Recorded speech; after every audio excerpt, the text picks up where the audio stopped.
Berbagai macam bacaan dalam rukuk dan sujud yang telah dilakukan oleh Rasulullah Shallallahu Alaihi Wasallam. Suatu ketika Rasulullah Shallallahu Alaihi Wasallam tidur bersama istrinya, yaitu Sayyidah Aisyah. Ketika malam telah tiba, Aisyah terjaga dari tidurnya dan mendapati Rasulullah Shallallahu Alaihi Wasallam tidak ada di tempat tidur. Kemudian Aisyah bergegas mencarinya ke sana kemari. Akhirnya ditemukanlah Rasulullah berada di dalam masjid, dan pada saat itu Rasulullah sedang melakukan sholat malam. Ketika sedang rukuk, Aisyah menunggu di pinggirnya. Rasulullah membaca Subhana wa bihamdika la ilaha illa anta. Begitu pula dalam keadaan sujud, Rasulullah juga membaca dengan Subhanaka wa bihamdika la ilaha illa anta. Kemudian Aisyah memegang kedua telapak kaki Rasulullah dengan kedua telapak tangannya, yang pada saat itu posisi telapak kaki Rasulullah dalam keadaan sujud itu berdiri tegak dan setiap jari jemarinya itu menghadap ke kiblat. Demikianlah seharusnya umat Islam itu bersujud, bukan mengangkat kakinya atau sekedar menempelkannya ke lantai, tapi harus istilah seperti memanjat gitu ya.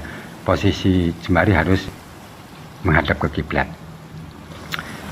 Dari hadis Sahih Muslim ini ada beberapa hukum yang bisa kita ambil kesimpulan bahwa persentuhan antara laki-laki dan perempuan, khususnya istri, itu tidak membatalkan wudhu atau tetap sholatnya sah. Dan ini dianut oleh imam madhab selain Imam Syafi'i. Sedangkan menurut Imam Syafi'i tidak sah karena persentuhan kulit. Ya begitu juga Rasulullah ketika rukuk di dalam sholat-sholat yang lain, Rasulullah itu membaca kalimat subuhum kudus Rabbul malaikati waruh.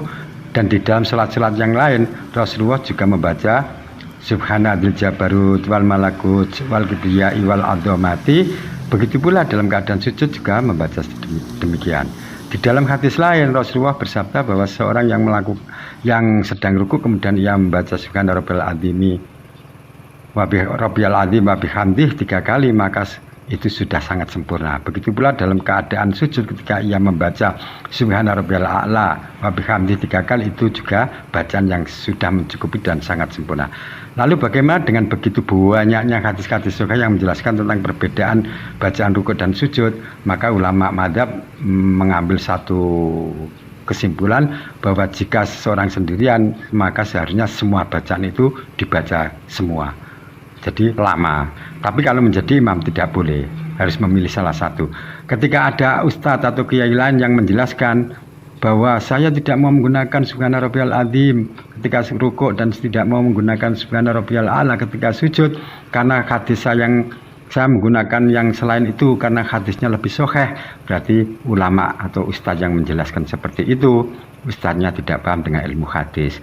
Karena ilmu hadis itu tidak ada sahih terus ada yang lebih sahih, itu tidak ada. Sahih ya sahih, mungkotek ya mungkotek, hasan ya hasan, do'if ya do'if, maudhu ya maudhu, maktu ya maktu, kan gitu. Tidak ada hadis yang lebih sahih, itu enggak ada, atau yang lebih kuat. Kalau di dalam qaul ulama itu ada sahih dan as-sahhu, yang lebih sahih ada, tapi kalau di dalam ilmu hadis tidak ada. Itu saya sampaikan kepada seluruh umat Islam bahwasanya orang-orang yang ketika ruku atau ketika sesudah takbiratul ihram kemudian yang membaca Allahu akbar kabir walhamdulillah katsira dan seterusnya, itu dikritik karena katanya hadis yang ia gunakan selain itu lebih sahih. Enggak ada hadis yang lebih sahih itu. Ketika sholat itu, siapapun yang menjalankan sholat, semua bacaannya pasti itu semua didasari dengan hadis sahih. Karena hadis dhaif itu tidak boleh digunakan bacaan apapun di dalam sholat, kan begitu. Nah, maka begitulah seharusnya umat Islam mau memakai doa atau bacaan rukuk yang mana atau sujud yang mana, itu ya terserah, hadisnya sama-sama sahih. Bahkan tidak mengucapkan pun kan nggak masalah, karena itu hukumnya sunat.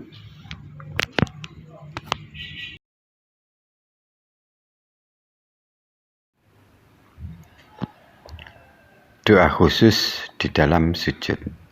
Ketika Rasulullah SAW bersabda bahwa jarak yang paling dekat antara seorang hamba dengan Tuhannya itu dalam keadaan sujud. Maka seseorang yang sujud di dalam sholat boleh berdoa apa saja. Ini namanya dalil umum. Rasulullah membebaskan orang yang bersujud itu berdoa apa saja, minta rezeki, minta anak soleh, atau minta apapun, kebaikan apapun, bebas. Karena Rasulullah menjelaskan jarak yang paling dekat antara seorang hamba dan Tuhannya itu dalam keadaan sujud, maka perbanyaklah berdoa. Perbanyaklah berdoa di sini dalam kata lain doa apa saja. Yang penting diusahakan jangan diterjemahkan dalam bahasa Indonesia atau jangan memakai bahasa-bahasa daerah di dalam sholat. Diusahakan meskipun itu ulama berbeda pendapat. Dan yang kedua, doa khusus di dalam sujud seperti membaca subuhun qudus rabbul malaikati waruh, atau subhanadil malakut wal jabarut wal kibriya wal adhamati, atau dengan subhana wa bihamdika la ilaha illa anta. Nah, itu berarti dalam sujud itu ada dalil umum yang sifatnya doa bebas dan ada dalil khusus seperti yang saya utarakan tersebut. Yang kedua, doa di dalam tasyahud akhir. Ini Rasulullah hanya mengkhususkan. Jadi seorang yang berdoa di dalam tasyahud akhir atau akhir tasyahud itu tidak boleh berdoa dengan membuat sendiri. Karena Rasulullah sudah mengkhususkan bahwa di dalam tasyahud akhir itu sebaiknya seorang yang sholat itu membaca Allahumma a'udzubika min adzabil qabri.